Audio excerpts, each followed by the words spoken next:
বর্তমানে বাংলাদেশের যে অর্থনৈতিক অবস্থা, if you look at it, তাহলে এই যে বিজনেস কনফারেন্স করার যে যৌক্তিকতা, সেটার কিন্তু অনেক কিছুই আমরা আমাদের চোখের সামনে দেখতে পাচ্ছি। একটা আমরা জানি যে ইনফ্লেশন, ফিনান্সিয়াল মনিটারি কন্ট্রোল দিয়ে ইনফ্লেশন কন্ট্রোল করার চেষ্টা করা হচ্ছে গত 1.5 বছরে, কিছুটা সাফল্য এসছে। সারা দুনিয়ায় ইনফ্লেশন 7-8% থেকে কমে গিয়ে এখন 2-3-4%-এ নেমে এসছে। আমরা এখনও লাস্ট যেটা দেখলাম আমি 8.15%।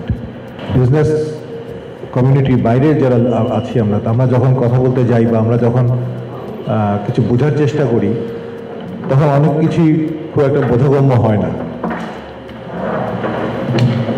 তো একটা সমস্যা আমরা আইডেন্টিফাই করেছি অলরেডি, সেটা হলো যে আমাদের কিন্তু এই মনিটারি কন্ট্রোল দিয়ে যে ইনফ্লেশন কন্ট্রোল করা যাচ্ছে না, বা যেই পরিমাণ নামানো দরকার, এখন 8%, 8.15% থেকেছে, এটা 4-5%-এ নিয়ে আসবে, এটা হয়তো সময় লাগবে শুধু মনিটারি দিয়ে করতে।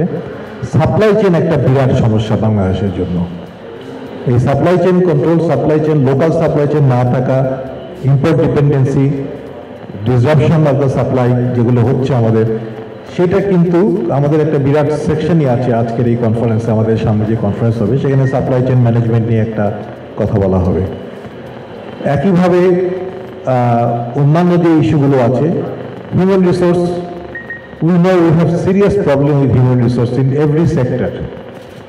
বাংলাদেশে এমন কোনো জায়গা নেই যেখানে মানব সম্পদ সমৃদ্ধ কোনো জায়গা নেই, সব জায়গায় আমাদের ঘাটতি আছে।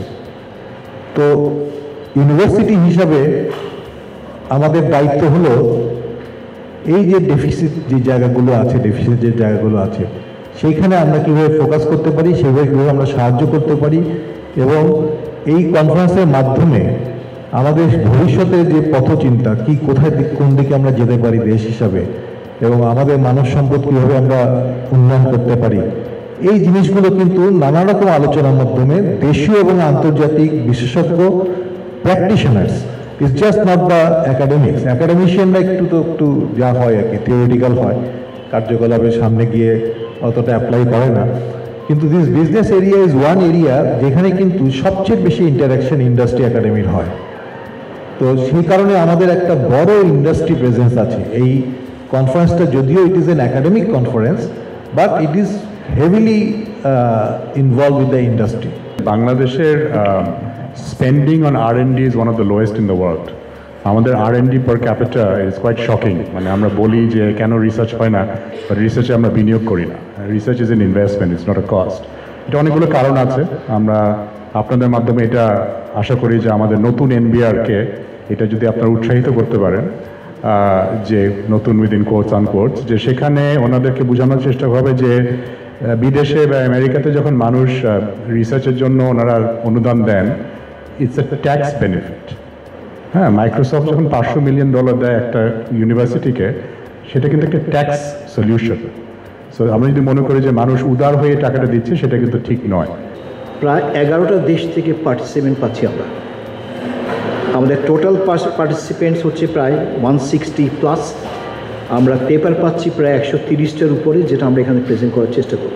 আমাদের এইবারের কনফারেন্সের আরেকটা স্পেশাল দিক হচ্ছে, যেটা আমরা একটু বলছিলাম, যে ইন্টারন্যাশনাল পার্টিসিপেন্টসের মধ্যে আমরা পেপার পাচ্ছি 12টার উপর কান্ট্রি থেকে পাচ্ছি। USA, Canada, UK, Malaysia, Poland, UAE, Japan, আমরা ইন্ডিয়া থেকে পেয়েছি। সো আমাদের যেটা আমাকে এটা একটা ভালো একটা ভেরিয়েশন হবে। কনফারেন্সের মেইন যে কনসেপ্টটা আছে, যে networking between the academics and corporates, আলহামদুলিল্লাহ আমরা ওই জিনিসটা আমরা এই কনফারেন্সের মধ্যে রিচ করার চেষ্টা করছি।